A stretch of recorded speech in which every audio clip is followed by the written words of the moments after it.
Hello po, good morning po, good afternoon or good evening po sa inyong lahat. Ito po, may ipapakita na naman ako na isang klaseng bato. Ayun parang pyramid.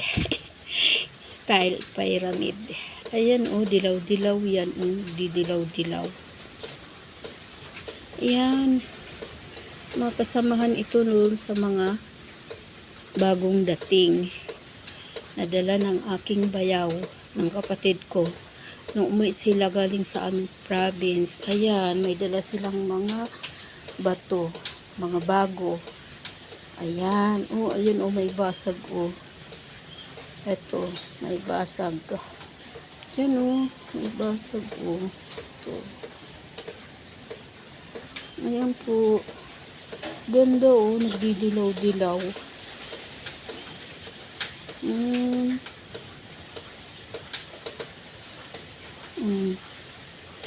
Ayun, ano ba yan? May ano yan? Litrang X.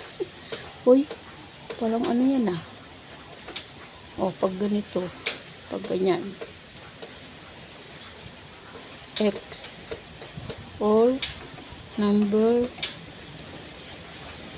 8. Parang ano. Tapos, ito pang isa.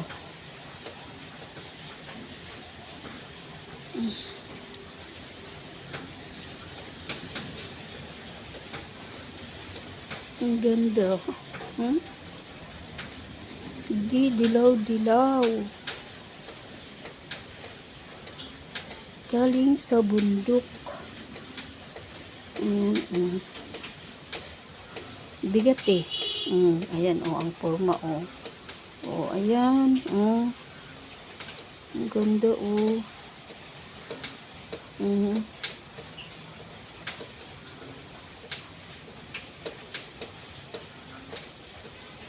ang bigat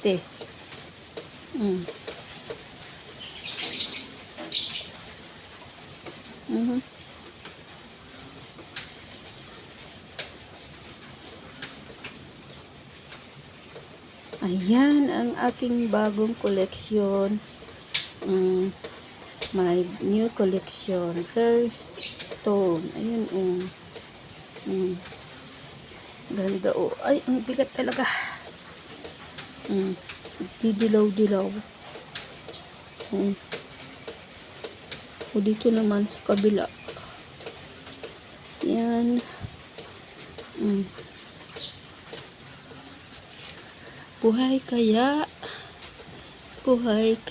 to. Buhay kaya. Ayan. Buhay. Ganda,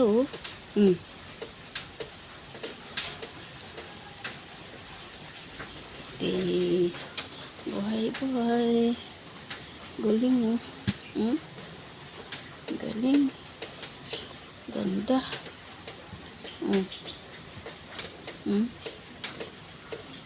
May mga X. Ayan. Yun, yung mga bukas ang third eye. Ayan, maaurahan nila yan. Ano yan? Ayan, nakakaibang bato na yan. Ang bato-bato, nakakaiba. Ang bato.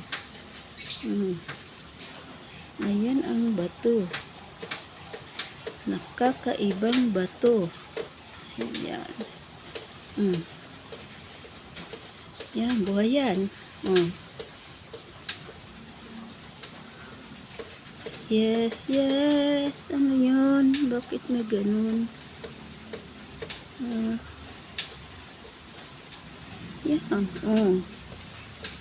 Yun, mayroon mga number. Yun, yung mga mayroon dyan mga third eye, bukas, makikita nila yan. Yan po.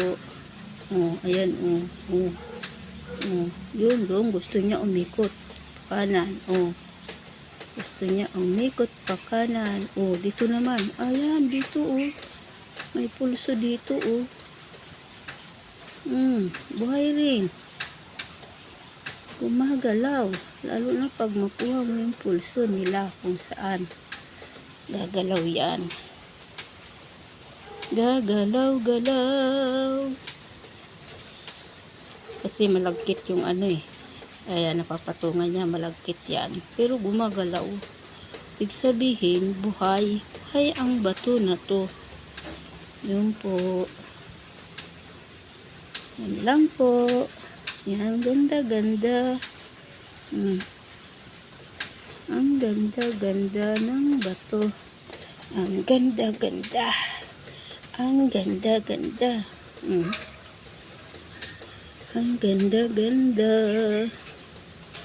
Wala, iniipon-ipon ko lang yung mga bato ko rito. Marami ng mga bato. Ayan. Kasi, yung mga ganitong mga pambihirang bato, magaan yan sa pamumuhay, yung may mga ganito. Ayan o. Makita mo yung mga dito sa aming lugar. Dito sa subdivision. Pag nag-ikot ka dito, makita mo yung mga mga bahay dito, mga siguro mga mahilig yun sa mga pampaswerte, sa mga punsoy, yung mga ganun. Yung mga kanilang dito, mga garden nila dito, sa mga harap ng bahay nila. Paikot, may mga malalaking bato yan. Marami yan, mga bato sa garden nila. Mga iba't ibang klaseng bato, malalaki. Kasi iyon, naniniwala yun sa mga swerteng hatid ng mga bato. Kasi ang bato nga naman, di ba, nasa Bible nga yan eh. Ang bato. Yan. Noon nga eh, meron akong wag na nga lang. Basta, ang mga bato ay nagbibigay yan ng swerte.